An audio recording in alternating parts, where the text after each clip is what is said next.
क्या आपको खौफ आता है या आपको डर लगता है? ये वीडियो जरूर देखिए और शेयर कीजिए। 122 से ज्यादा खौफ है। डर और खौफ एक है, ये एक नहीं है। आप घर में रात अंधेरा है, अकेले हैं, जहाज में आप बैठे, जहाज उड़ रहा है और बहुत ज्यादा तेज हवा चल रही है। उस वक्त जहाज जो ऊपर नीचे होता है, 10वीं मंजिल पे खड़े हैं छत पे किसी बिल्डिंग के, और नीचे देखेंगे तो आपको डर लगेगा। मुल्क का क्या होगा? कल मेरे पैसे इन्वेस्टमेंट किए डूब गए तो, कल शादी फेल हो गई तो, इम्तिहान में बच्चे जब जाते हैं तो खौफ के आलम में। अब करना क्या है दोस्तों? अगर आप अपनी जिंदगी में खौफ और डर में मुब्तला है तो ये वीडियो पूरी एंड तक जरूर देखिए और प्लीज चैनल को सब्सक्राइब जरूर कीजिएगा और बेल आइकन का बटन जरूर दबाइएगा। अभी दबाएं। अस्सलाम वालेकुम। क्या आपको खौफ आता है या आपको डर लगता है? ये वीडियो जरूर देखिए और शेयर कीजिए। ना जाने इस दुनिया में, इस धरती पर करोड़ों लोग ऐसे हैं कि जो खौफ और डर के आलम में रहते हैं और जीते हैं, तो जिंदगी मुकम्मल जी नहीं सकते। अच्छा, हम ये समझते हैं डर और खौफ एक है, ये एक नहीं है। खौफ आता है, डर लगता है। मसलन अब आप घर में रात अंधेरा है, अकेले हैं और हवा तेज चल रही है तो आपको डर लगेगा, खौफ नहीं आएगा। लेकिन अगर आपको जहाज में जाना है और आपको पता है कि आजकल हवा बड़ी तेज चल रही है तो आपको खौफ आएगा। तो खौफ उस चीज से आता है जो भी हुई नहीं है, सोच से आता है, ख्याल से आता है। डर सिचुएशन में जब आप होते हैं आपको डर लगता है। यानी जहाज में आप बैठे, जहाज उड़ रहा है और बहुत ज्यादा तेज हवा चल रही है, उस वक्त जहाज जो ऊपर नीचे होता है उस वक्त आपको डर लगता है। तो दोनों में फर्क है। माहिर नफ्सियात की तहकीक के मुताबिक 122 से ज्यादा खौफ हैं। अच्छा, डर बहुत सारी सिचुएशन में होता है। मिसाल के तौर पे आप 10वीं मंजिल पे खड़े हैं छत पे किसी बिल्डिंग के और नीचे देखेंगे तो आपको डर लगेगा। मगर अगर आपको खौफ है हाइट का, ऊंचाई का, तो आप उस बिल्डिंग में जाते हुए आपको डर लगेगा। तो दोनों में बड़ा फर्क है। अब करना क्या है? देखिए, जिंदगी में बाज डर और बाज खौफ एक दोस्त की तरह होते हैं। मसलन अगर आपको सांप से डर नहीं लगेगा या सांप से खौफ नहीं आएगा तो आप उसके करीब जाएंगे, वो आपको डस लेगा। लेकिन क्या आम जिंदगी में मुख्तलिफ किस्म के डर और खौफ जो है वो आपकी जिंदगी को महदूद करते हैं? मिसाल के तौर पर मुल्क का क्या होगा, इसका खौफ। कल मेरे पैसे इन्वेस्टमेंट किए डूब गए तो, उसका खौफ। डर इस बात का कि जी आने वाले आज के वक्त अगर कीमतें बढ़ गई तो, डर या खौफ। अच्छा, अगर शादी फेल हो गई तो, डर या खौफ। हमने इस बच्ची पर रिश्ता डाला, ये बच्ची हमारे घर में आएगी, अगर घर को ना संभाल सकी तो खौफ। लड़की को खौफ के पता नहीं मेरा होने वाला जो शौहर है वो कैसा होगा, उसका खौफ।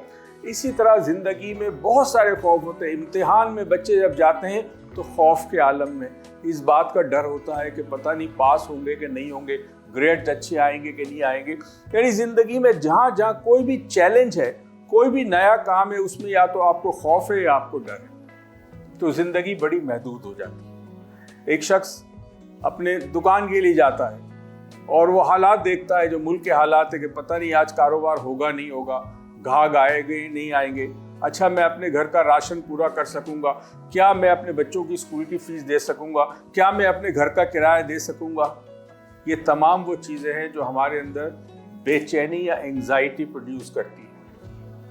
और ये बेचैनी बड़ी ख़तरनाक है, बिकॉज ये आपकी कारकर्दगी को मुतासिर करती है और ये पैदा होती है डर या खौफ की वजह से।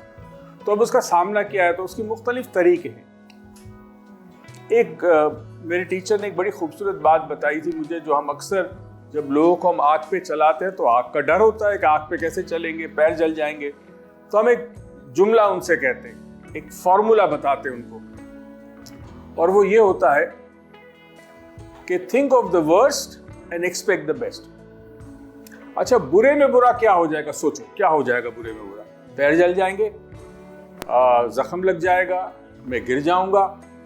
ये जब सोच लेते हैं आप और आप इसको एक्सेप्ट कर लेते हैं तो फिर अब आगे आप ये तवक्को करते हैं कि हर चीज़ बेहतर हो जाएगी। तो इस ज़िंदगी के अंदर हर मरहले में और हर शोबे फ़िक्र में ये फार्मूला काम आ सकता है। कारोबार में काम आ सकता है। भाई ज़्यादा क्या होगा? नुकसान हो जाएगा।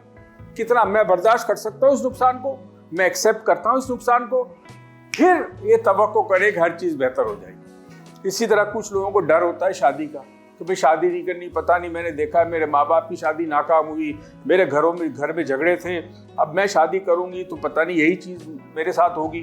تو اب ایکسپیکٹ اچھا کرے لیکن پہلے سوچ لے کہ برے میں برا کیا ہوگا. ایک شخص بیمار ہے, اس کو موت کا ڈر ہے. آپ کو پتہ ہے دنیا میں ایک بڑی تعداد ہے لوگوں کی جن کو فیئر آف ڈیتھ ہے. اچھا یہ خوف ہے, کیونکہ جب تک آپ ایکسپیرینس نہیں کریں گے ڈیتھ, آپ کو ڈر نہیں لگے گا, تو یہ خوف ہوتا ہے کہ مر گیا تو اگر آپ یہ سوچ لیں کہ اچھا کیا ہوگا مر گیا, ایک دن مرنا تو ہے, اور اس چیز کو اگر آپ ایکسیپٹ کر لیں تو پھر آپ کا ڈر ختم ہو جاتا ہے. اسی طرح اپنے پیاروں کی موت کا ایک خوف آ جاتا ہے, میرے والد کو کچھ ہو گیا, میری والدہ کو کچھ ہو گیا تو کیا ہوگا. تو یہ جو خوف ہے یہ آپ کو منجمد کر دیتا ہے, فریز کر دیتا ہے زندگی میں, اور آپ وہ کام نہیں کر سکتے جس کے لیے شاید آپ کے اندر صلاحیت بھی موجود ہے. تو چاہے وہ اسٹڈیز ہو طالب علم کے لیے, ہاؤس وائف ہو گھر کے اندر, بزنس مین ہو, پروفیشنل ہو, ایتھلیٹ ہو, کوئی بھی شخص ہو, اپنے خوف کو, اپنے ڈر کو فیس کرنا سیکھے. اور فیس کرنے کا طریقہ یہ ہے کہ اپنے مائنڈ میں پہلے ایکسیپٹ کر لے کہ ٹھیک ہے مجھے یہ ڈر ہے اور میں اس کو ایکسیپٹ کرتا ہوں, اس کو فیس کرنے کو تیار ہوں. جیسے ہی آپ ڈر کو فیس کریں گے آپ کا ڈر جو ہے وہ غائب ہو جاتا ہے. یہ ایک بہت پرانا قدیم نسخہ ہے. جب میں نے پہلے بات کی کہ تھنک آف دا ورسٹ, اس کا مطلب ہے ایکسیپٹ کرے اس چیز کو کہ مجھے خوف ہے اور میں تیار ہوں اس کو فیس کرنے کے لیے. تو زندگی میں جو بھی خوف یا ڈر ہو اس کو آپ فیس کر لیں گے تو پھر وہ نہیں رہے گا. یاد رہے یہ ڈر اور خوف جو ہے یہ آپ کے ذہن کے اندر ہوتا ہے, اور چونکہ ذہن میں ہوتا ہے تو یہ ریالٹی نہیں ہوتا, حقیقت نہیں ہوتا. جب آپ اپنے ذہن میں ہی اس کو ایکسیپٹ کرنے کو تیار ہو جائے اور فزیکلی آپ اس کو ایکسیپٹ کر لیں اور سامنے آ جائے تو وہ ڈر اور خوف چلا جاتا ہے. ہمیں یاد ہے ایک کچھ سال پہلے کی بات ہے, میں اور عروج ہم لوگ اسلام آباد میں تھے اور ایک صاحب ہمارے پاس پشاور سے آئے, بہت سلجھا ہوا انسان, بہت بڑا بزنس مین, بہت امیر آدمی. اس کو کلیسٹروفوبک فوبیا تھا, یعنی کلیسٹروفوبک فوبیا تھا. کلیسٹروفوبک کہتے ہیں بند جگہوں کا. تو ہم جس ہوٹل میں, آئی تھنک بیسٹ ویسٹرن میں تھے شاید, if I am not wrong, تو اس نہیں سوری ہم لوگ لاہور میں تھے اور سنفورڈ ہوٹل میں تھے. تو 3 دن کا ورک شاپ تھا, NLP کا تھا. ہم نے کچھ کام اس پہ کیا, اس کے بعد عروج نے کہا کہ چلو میں تمہیں لفٹ میں اوپر لے جاتی ہوں. اس نے کہا نہیں میں لفٹ میں نہیں جاؤں گا, میں سیڑھیاں چڑھ کے جاؤں گا. عروج نے کہا کیوں لفٹ ہے؟ کہتا ہے لفٹ میں مجھے کیونکہ دروازے بند ہو جاتے ہیں تو وہ فیلنگ آف کلیسٹروفوبک فیلنگ ہوتی ہے تو میں نہیں جاؤں گا. خیر جی ہم نے اس سیشن کمپلیٹ کیا. اس نے کہا سب سے بڑا مسئلہ یہ ہوتا ہے کہ میرے گھر میں بیسمنٹ ہے, میں اپنے گھر کے بیسمنٹ میں نہیں جاتا, لائٹ جلا کے بھی میں نہیں جا سکتا, مجھے خوف ہوتا ہے. تو ہم نے یہ کیا کہ پھر اس کو عروج لے گئی اور ماشاءاللہ لفٹ میں اوپر گیا. اس کے بعد تو اس نے 6-7 مرتبہ خود اکیلا لفٹ میں گیا, نیچے آیا. یعنی جیسے بچے کھیلتے نا لفٹ کے ساتھ, ایلیویٹر کے ساتھ, اتنا خوش ہوا. اس کے بعد جب پشاور گیا اس نے ہم کو فون کیا, اس نے کہا جی میں آپ اپنے بیسمنٹ میں گیا ہوں, مجھے کوئی ڈر و خوف نہیں. اور ایک مجھے یاد ہے یہیں پہ کراچی میں ایک صاحب آئے, ان کو عمرے پہ جانا تھا, اور جو انہوں نے سنا تھا کہ جی عمرے پہ اتنا رش ہوتا ہے تو وہ جو کلیسٹروفوبک فیلنگ ہوتی ہے وہ اتنی اسٹرانگ ان کے اندر تھی کہ وہ عمرے پہ جا نہیں سکتا. تو ماشاءاللہ وہ عمرے پہ گئے, عمرہ کیا, بعد میں آئے, مٹھائی لے کے آئے. انہوں نے کہا جی کوئی پرابلم نہیں تھا. تو دیکھیں دنیا میں کوئی چیز ناممکن نہیں ہے. ناممکن وہ ہے جو آپ کے ذہن میں, جس کو آپ ممکن کہتے ہیں وہ ممکن ہوتی ہے, جس کو کہتے ہیں نہیں ہو سکتا وہ نہیں ہو سکتا. بیکاز ذہن جو سوچتا ہے وہ ذہن کے لیے اور آپ کے لیے حقیقت ہوتی ہے. تو اپنے خوف کو اور ڈر کو فیس کریں, ڈر چلا جائے گا, آپ کامیاب ہوں گے. اپنا خیال رکھیے گا. اللہ حافظ.